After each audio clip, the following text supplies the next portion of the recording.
Thriller murder mystery the intern episode 31। ये क्या कह रहे हो तुम? राजवीर बेहद ही आश्चर्य से बोला। राजवीर उस मेडिकल एक्सपर्ट के कैबिन में बैठा हुआ था। सुबह के 11 बज रहे थे।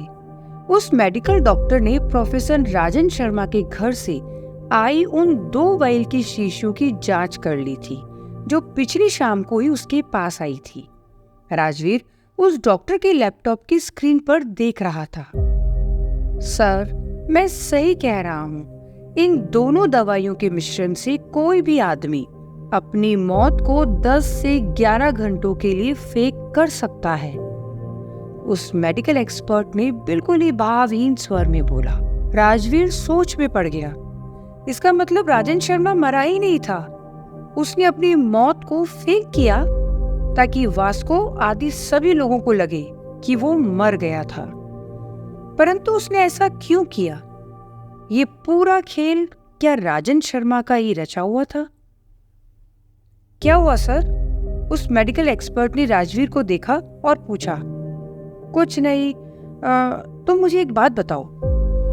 जी सर, इस बात में कितना रिस्क है?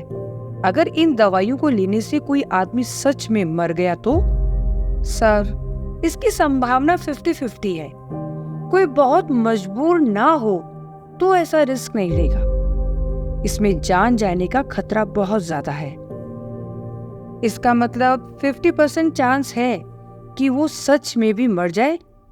जी सर, सही कहा आपने। फिर तो कोई ये रिस्क क्यों ही लेगा? राजवीर ने अनायास ही बोल दिया।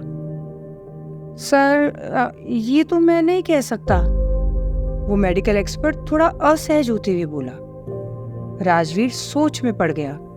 राजन शर्मा ने इतना बड़ा खतरा क्यों उठाया? वो अपनी मौत को फेक क्यों करेगा? आखिर ये सारा माजरा था क्या? ठीक है, और कुछ जो तुम्हें कल रात उस घर से मिला हो जो मेरे लिए जानना जरूरी हो तो बताओ। सर, बाकी तो कुछ भी खास नहीं, परंतु उस घर में कोई भी इलेक्ट्रॉनिक ट्रेस नहीं था। मतलब? मैं कुछ समझा नहीं। मतलब ये कि सर कि उस घर में वाईफाई नहीं था, ना ही किसी और प्रकार की कोई इलेक्ट्रॉनिक डिवाइस मिली जैसे लैपटॉप, मोबाइल आदि। समझ गया मैं। राजवीर ये सब चीजें जल्द ही समझ जाता था। राजवीर ने फौरन अपने एक दोस्त इंस्पेक्टर को फोन लगाया और बोला, मुझे राजन शर्मा के घर से क्या क्या सामान मिला था उसकी लिस्ट चाहिए।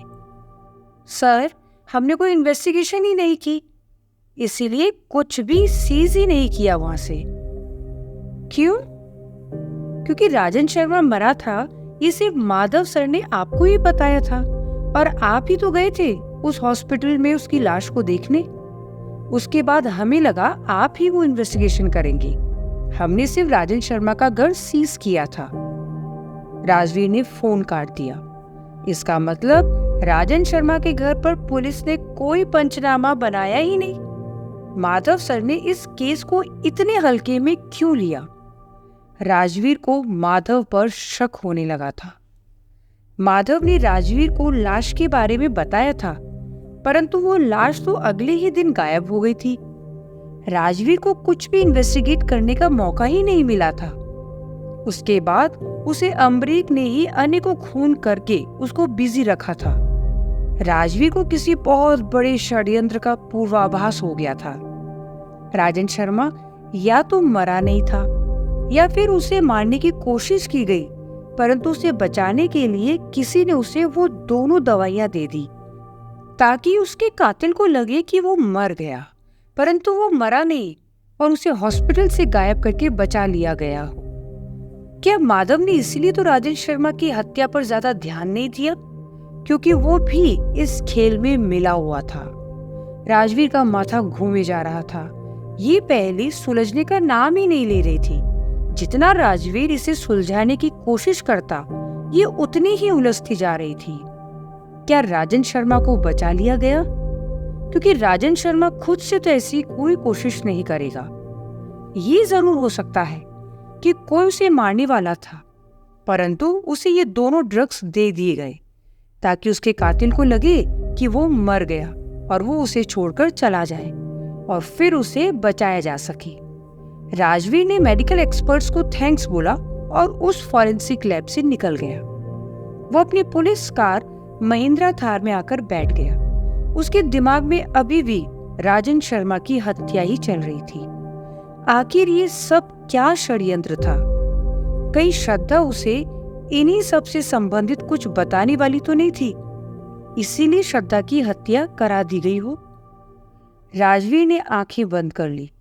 उसकी कार अभी भी पार्किंग में ही थी।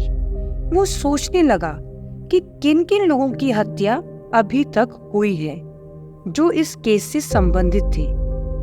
पहली हत्या थी राजन शर्मा की, उसके बाद सत्या, क्राई का स्टोर मैनेजर, उसके बाद कालिया गैंग के लोगों की हत्या और अभिषेक की हत्या। इन सब की हत्या का संदेह था अमरीक पर और श्रद्धा को राजवीर के सामने किसी ट्रक ने कुचला जिसका कुछ पता नहीं चल पाया था।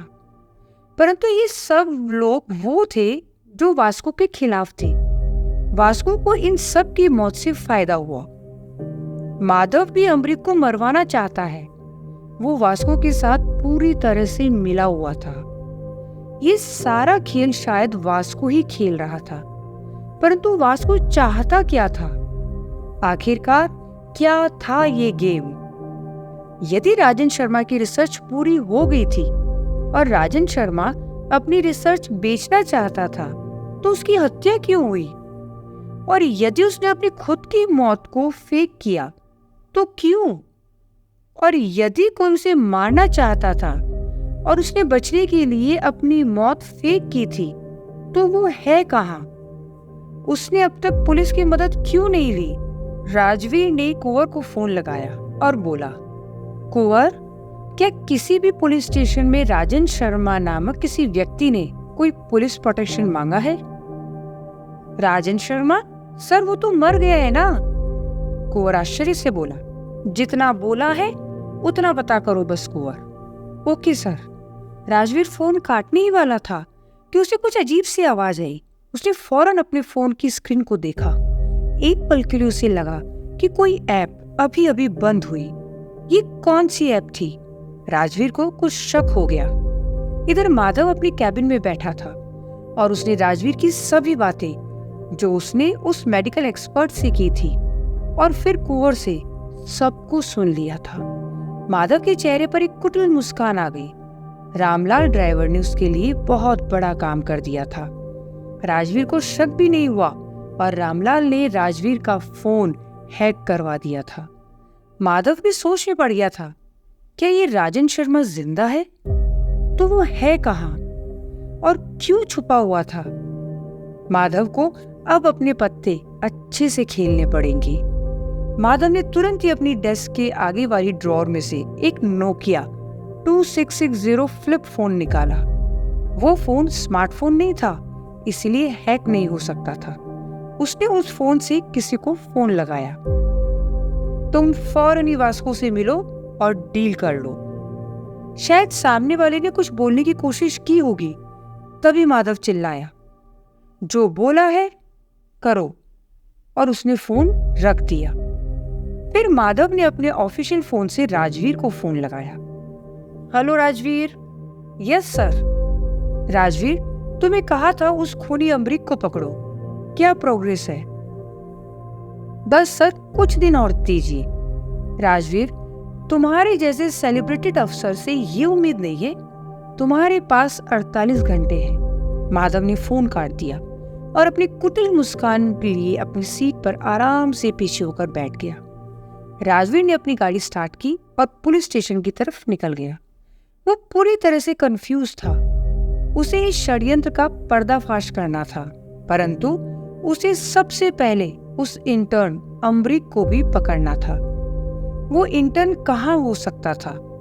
राजवीर ने अपनी गाड़ी पुलिस स्टेशन की बजाय क्राई की तरफ घुमा दी। कुछ ही देर में राजवीर रेनू के फ्रंट डेस्क के सामने खड़ा था।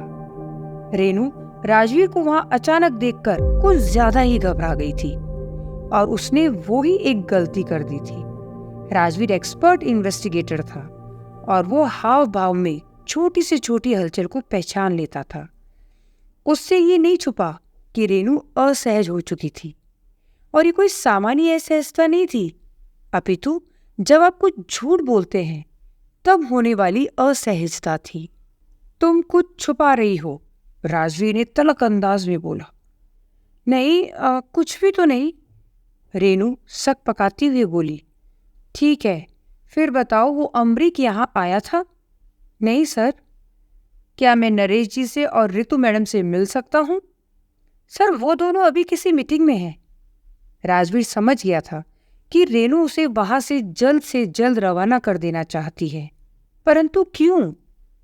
रेनू ने तपाक से बोल दिया था कि ऋतु और नरेश मीटिंग में हैं, बिना ये जानने की कोशिश किए कि क्या वो अभी राजवीर से मिल सकते थे या नहीं।